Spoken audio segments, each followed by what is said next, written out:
Assalamualaikum warahmatullahi wabarakatuh. Salam sejahtera bagi kita semua dan semoga sehat selalu. Topik diskusi yang akan kita bahas kali ini adalah Pancasila sebagai dasar negara. Perkenalkan, saya Esther Bonita Sihura yang akan bertugas sebagai moderator pada diskusi kita kali ini. Sebelum itu, izinkan saya memperkenalkan anggota kelompok 1 yang akan menyampaikan materi pada hari ini. Yang pertama, Safira Fitri Ramawati, kedua Octavia Anggraini, ketiga Esther Bonita, keempat Ismail Jamroni, kelima Maulida Jumratul Ajijah, keenam Seli Gani Sofyaningrum, ketujuh Rosa Cahyaningrum, kedelapan Bisma Rijalhak, dan yang kesembilan Ngasden Liu Susanto. Pancasila. Secara etimologis, Pancasila berasal dari bahasa Sanskerta, berasal dari dua kata yakni panca dan sila. Panca memiliki arti 5 dan sila memiliki arti dasar, sehingga Pancasila merupakan 5 dasar untuk Negara Kesatuan Republik Indonesia. Dikutip dari Kadero tahun 2015. Pada kesempatan ini, saya akan menjelaskan tentang sejarah perumusan Pancasila. Lahirnya Pancasila sebagai dasar negara Republik Indonesia tidak terlepas dari sejarah pada masa pendudukan Jepang. Pada waktu itu, Jepang mulai terdesak dan kalah di berbagai pertempuran, sehingga Jepang memberikan janji kemerdekaan kepada rakyat Indonesia, agar supaya rakyat Indonesia percaya kepada Jepang dan mau membantu.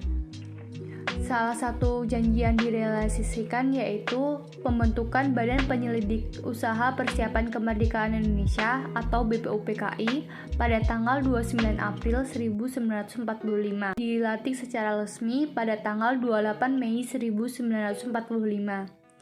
Badan tersebut diketahui oleh Dr. Rajiman Widyodiningrat dengan jumlah anggota sebanyak 64 orang. Dalam sidangnya yang pertama, BPUPKI membahas tentang landasan atau dasar negara Indonesia Merdeka.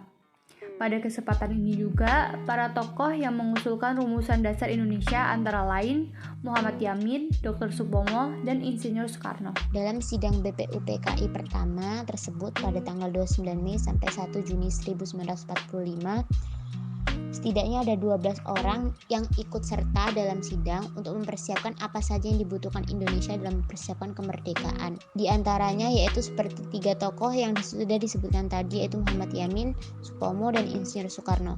Masing-masing dari mereka memberikan buah pemikirannya untuk dijadikan asas negara atau dasar negara. Yang pertama yaitu Muhammad Yamin memberikan atau menawarkan asas negaranya berupa peri kebangsaan, peri kemanusiaan, peri ketuhanan, peri kerakyatan, dan kesejahteraan rakyat. Asas negara yang ditawarkan ini dinamakan sebagai Asas Dasar Negara Kebangsaan Republik Indonesia. Kemudian pada tanggal 31 Mei 1945, Dr. Supomo juga menawarkan hal yang serupa yang dinamakan sebagai dasar-dasar untuk Indonesia Merdeka berupa poin ketuhanan, kemanusiaan, persatuan, permusyawaratan, keadilan atau kesejahteraan. Kemudian pada tanggal 1 Juni 1945, Insinyur Soekarno berusaha untuk menyatukan pergulatan atau perbedaan yang ada, sehingga beliau menawarkan 5 sila dari buah pemikirannya, yaitu kebangsaan Indonesia, internasionalisme atau peri kemanusiaan, mufakat atau demokrasi, kesejahteraan sosial, dan ketuhanan yang berkebudayaan. 5 pemikirannya ini dinamakan filosofi Gauntlet. Kelima prinsip ini oleh Soekarno diberi nama Pancasila. Seperti yang dikatakannya, dasar-dasar negara telah saya usulkan. Bilangannya 5. Inikah Pancadharma? Bukan.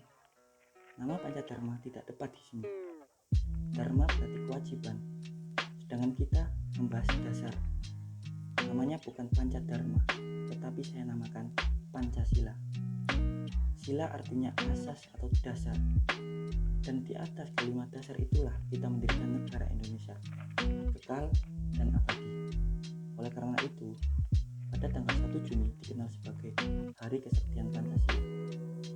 Untuk mempertimbangkan semua usul yang menyangkut rumusan dasar negara, BPUPKI pada tanggal 1 Juni 1945 membentuk suatu panitia yang dinamakan panitia 8 yang diketuai oleh Insinyur Soekarno dan anggotanya yaitu Muhammad Hatta, Muhammad Yamin, M. Sutarjo, R. Otto Iskandar, Alexander Maramis, Ki Bagus Hadikusumo, dan yang terakhir yaitu Kiai Haji Wahid Hasyim. Pada rapat Cuo Sangiin 8 yang dilaksanakan pada tanggal 18 sampai 21 Juni 1945, dibentuklah suatu panitia kecil yang diberi nama Panitia 9 yang diketuai oleh Insinyur Soekarno dengan 8 anggotanya, diantaranya yaitu Muhammad Hatta, Muhammad Yamin, Alexander Maramis, Kiai Haji Wahid, Akka Muzakir, Abdi Kusno, Haji Agus Salim, dan yang terakhir yaitu Mr. Ahmad Suparjo. Pada tanggal 18 sampai 21 Juni 1945 diadakannya rapat Cuo Sangiin yang ke-8. Rapat tersebut menghasilkan pembentukan panitia 9. Terdapat 5 poin hasil dari Piagam Jakarta. Yang pertama, ketuhanan dengan kewajiban menjalankan syariat Islam bagi pemeluknya. Yang kedua, kemanusiaan yang adil dan beradab. Yang ketiga, persatuan Indonesia. Yang keempat, kerakyatan yang dipimpin oleh hikmat kebijaksanaan dalam permusyawaratan perwakilan. Dan yang kelima, keadilan sosial bagi seluruh rakyat Indonesia. Selang beberapa minggu setelah lahirnya Piagam Jakarta, terjadi beberapa peristiwa. Peristiwa-peristiwa tersebut yaitu BPUPKI dibubarkan pada tanggal 7 Agustus 1945. Dilanjut dengan pembentukan Panitia Persiapan Kemerdekaan Indonesia atau dikenal dengan sebutan PPKI pada tanggal 9 Agustus 1945. Pada tanggal 18 Agustus 1945, PPKI menjalankan sidang yang pertama untuk membahas rancangan Undang-Undang Negara Indonesia. Pada tanggal 17 Agustus 1945, kelompok Indonesia Timur mendatangi Muhammad Hatta untuk mengajukan penghapusan 7 kata di belakang kata ketuhanan pada sila pertama Piagam Jakarta. Hal ini kemudian menimbulkan perdebatan di antara beberapa pihak. Perdebatan tersebut menimbulkan perubahan pada kalimat sila pertama Piagam Jakarta dari ketuhanan dengan kewajiban menjalankan syariat Islam bagi pemeluknya telah diubah menjadi ketuhanan yang Maha Esa seperti yang tertuang di bawah ini. Adapun setelah rumusan Pancasila diterima sebagai dasar negara secara resmi, beberapa dokumen penetapannya ialah yang pertama Piagam Jakarta atau Jakarta Charter pada tanggal 22 Juni 1945. Yang kedua ada pembukaan Undang-Undang Dasar 1945 pada tanggal 18 Agustus 1945. Dan yang ketiga Muqaddimah Konstitusi Republik Indonesia Serikat atau RIS pada tanggal 27 Desember 1949. Yang keempat Muqaddimah Undang-Undang Dasar sementara tanggal 15 Agustus 1950. Dan yang terakhir, yang kelima, rumusan pertama menjiwai rumusan kedua dan merupakan suatu rangkaian kesatuan dengan konstitusi, merujuk pada Dekret Presiden tanggal 15 Juli 1959. Pancasila sebagai dasar negara. Pancasila dimaknai sebagai dasar negara karena berperan sebagai landasan serta dasar bagi pelaksanaan pemerintahan, membentuk peraturan, dan mengatur penyelenggaraan negara. Pancasila sebagai dasar negara digunakan sebagai landasan dan sumber hukum nasional. Pancasila juga berperan menjadi pokok pangkal yang mengatur kehidupan bermasyarakat, berbangsa, dan bernegara. Fungsi Pancasila sebagai dasar negara. 1. Sebagai dasar berdiri dan tegaknya suatu negara. 2. Sebagai dasar dan sumber hukum nasional. 3. Sebagai dasar kegiatan penyelenggaraan negara. 4. Sebagai dasar pergaulan antar warga negara. 5. Sebagai dasar partisipasi warga negara. Prinsip Pancasila sebagai dasar negara. Sila ketuhanan yang Maha Esa. Pola pikir, sikap, dan tindak yakin bahwa akhirnya yang menentukan segalanya adalah Tuhan yang Maha Esa. Sila kemanusiaan yang adil dan beradab. Dalam olah fikir, olah rasa, dan olah tindak, Manusia selalu mendudukan manusia lain sebagai mitra sesuai dengan harkat dan martabatnya. Sila Persatuan Indonesia.